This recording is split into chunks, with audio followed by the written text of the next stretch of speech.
تو ناظرین، آج کے اس دور میں ہمارے معاشرے میں موجود ایسے افراد جن کا نام ای لیٹر سے شروع ہوتا ہے، وہ دوہری شخصیت کے حامل انسان ہوتے ہیں۔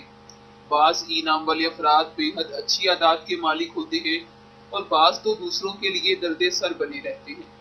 پہلے ہم بات کرتے ہیں ای نام والے ان افراد کی جو واقعی لائق تعریف اور بہترین انسان ہیں۔ یہ اپنے آپ میں خوش رہنے والے ہوتے ہیں، جلدی سے کسی بھی بات کا برا نہیں مانتے، کسی سے بدسلوکی کرنے کو بالکل پسند نہیں کرتے، دوسروں کی کہی ہوئی سخت باتوں کو بھی مسکرا کے ٹال دیتے ہیں۔ ان کی اس ادا سے معصومیت جھلکتی ہے جو انہیں دوسرے لوگوں میں ہر دل عزیز اور اٹریکٹو کر دیتی ہے۔ یہ اپنے عزیز رشتہ داروں اور دوستوں کے بھی قریب ہو جاتے ہیں، نہ کسی کو اذیت دیتے ہیں اور نہ ہی چاہتے ہیں کہ کوئی انہیں اذیت دے۔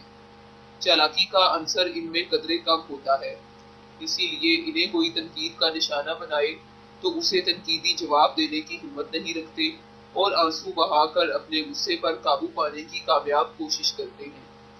اگر یہ کسی سے ناراض ہو جائے تو ان کی ناراضگی لمبے عرصے تک نہیں چلتی، بلکہ بہت جلدی صلح بھی کر لیتے ہیں۔ ای نام والے یہ افراد کسی کے حق پر ڈاکہ نہیں ڈالتے، بلکہ یہ تو اپنے حصے کی خوشیاں بھی دوسروں کی جھولی میں ڈال کر خوش ہوتے ہیں۔ یہ کسی کو مشکل میں دیکھ کر اس سے منہ نہیں موڑتے، بلکہ فوراً اس کی مدد کرتے ہیں۔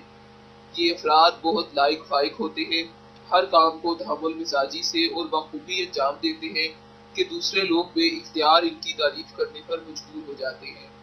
پیار محبت کے معاملے میں سچے، مخلص اور اپنے جیون ساتھی کا صحیح معنوں میں خیال رکھنے والے ہوتے ہیں۔ ان کے بارے میں یہ کہا جا سکتا ہے کہ ان کے دوست ہوں یا جیون ساتھی یا ان کے قریبی رشتہ دار یا پھر کوئی اجنبی، یہ سب کے ساتھ حد درجہ مخلص ہو جاتے ہیں، جس کے بدلے میں انہیں لوگ دھوکہ بھی دے جاتے ہیں۔ اب ہم بات کرتے ہیں ای نام والے ان افراد کی جو دوسروں کی راہ میں کانٹے بچھاتے ہیں۔ یہ بہت چالاک اور حریص ہوتے ہیں، ان کی ہرس اپنے ذاتی فائدے اور دوسروں کے نقصان پر مبنی ہوتی ہے۔ یہ دوسروں سے آگے نکلنے کی کوشش میں ان کے جذبات کو پامال بھی کر جاتے ہیں۔ انہیں کسی بھی رشتے کا لحاظ نہیں ہوتا، بن سوچے سمجھے کچھ بھی بول دیتے ہیں۔ لوگوں کے منہ سے تعریف سننے کے لیے انہیں من گھڑت کہانیاں بھی سناتے ہیں۔ کوئی انہیں تنگ کرے تو اسے بالکل معاف نہیں کرتے، کبھی ان کے خلاف سازشیں کرتے ہیں اور کبھی تو اینٹ کا جواب پتھر سے دیتے ہیں۔ یہ اپنی انہی منفی سوچوں کی وجہ سے زندگی میں ترقی نہیں کر پاتے۔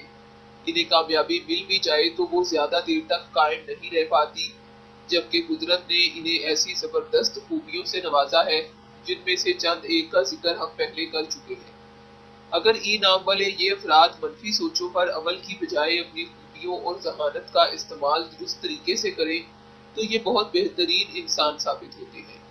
یہی وجہ ہے کہ ای نام والے وہ افراد جو دوسروں کے لیے بے ضرر ہوتے ہیں، وہ زندگی میں بہت ترقی، نام اور شہرت پا لیتے ہیں اور بہت سے دلوں کی دھڑکن بھی بن جاتے ہیں۔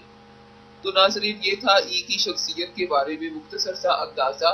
علم غیب اللہ تبارک و تعالیٰ کی ذات اور اس کے پیارے حبیب حضرت محمد مصطفیٰ صلی اللہ علیہ وآلہ وسلم کے پاس ہے۔ ہم نے آپ کو جو مختصر سی خوبیاں اور خامیاں بیان کی ہیں، وہ ہمارے مشاہدے کا حصہ اور ایک کیفہ یعنی اندازہ ہے، اور اندازہ ضروری نہیں کہ 100% درست ہو اور یہ بھی نہیں کہ 100% ہی غلط ہو۔ ناظرین، ہمارا مشاہدہ آپ کی شخصیت کے مطابق کتنے % درست ہے، ہمیں کمنٹ کر کے ضرور بتائیں، اور اگر آپ کو یہ ویڈیو پسند آئے تو اسے لائک اور شیئر ضرور کریں۔ شکریہ، اللہ حافظ۔